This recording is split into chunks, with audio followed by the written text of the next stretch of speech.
it's about that time again. What we're about to do is we're going to install some Graves Motorsport block-off plates. Goddamn right. I didn't necessarily need the engravings, but it says Graves. Who the hell's gonna see it? Now, real quick, I had a lot of people ask me, is this necessary when you do a flash tune and an exhaust system? Will I gain horsepower? No, you will not gain horsepower. The only real reason to do this is if, let's say for instance, the paravalve, what they do is they pull a lot of oxygen into the exhaust systems for emissions. So I don't know if you guys ever noticed when you start the bike for the very first time, the auto's high and there's a lot of air coming out of the exhaust. That's what that's for. The higher you rev the RPM, the less air gets pulled out of the actual air box. But what I'm gonna do is I'm gonna block it off with this. And then today we're gonna take off the paravalve pair plates off the bike, and then we're gonna block them off with these. So obviously the first thing you wanna do is take off the seat so you can get access to the fuel tank, take off this side fairing, and then take off the entire air box so that you can get access to the top of the head of the bike.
All right guys, so now I have everything out. This is what underneath the intake box looks like.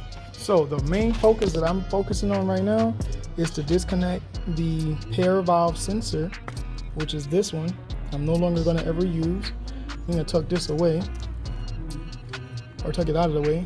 And then underneath this little mat is two Allen heads. That one, and there's one in the back. It's underneath here. I'm gonna take those out, and we're gonna take out the paravalves, and then on the intake side, the only one you're gonna block is that one right there. So let's get started with that part.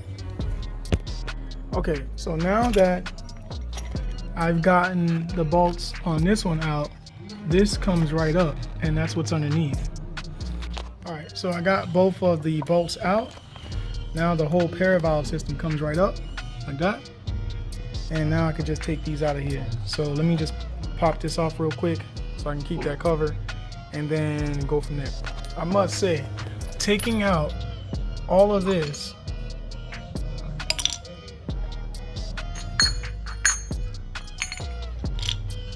I mean, this weighs, this has a little weight to it. So good thing that this is coming out of the bike and I no longer need it. But I might put this on the bottom of the intake. Let me see if I can cover that hole now. Let's open this up real quick. All right. Just need this rubber cap. put it right over the bottom of the intake. So let me just lean this up against the wall like that, and then this goes here like so. But I need one of those washer nuts to put over here to make sure it don't come off. All right, so let's put the first pair of the block off plate in. I don't have a gasket, I don't have anything. This is what it looks like on the inside. Just gonna put it on like that, and this goes over it. It has a little bit of Loctite in there. I don't need to put more Loctite. I'm gonna lock this down.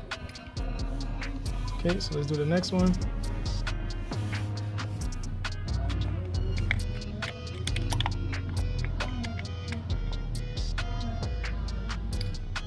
Okay.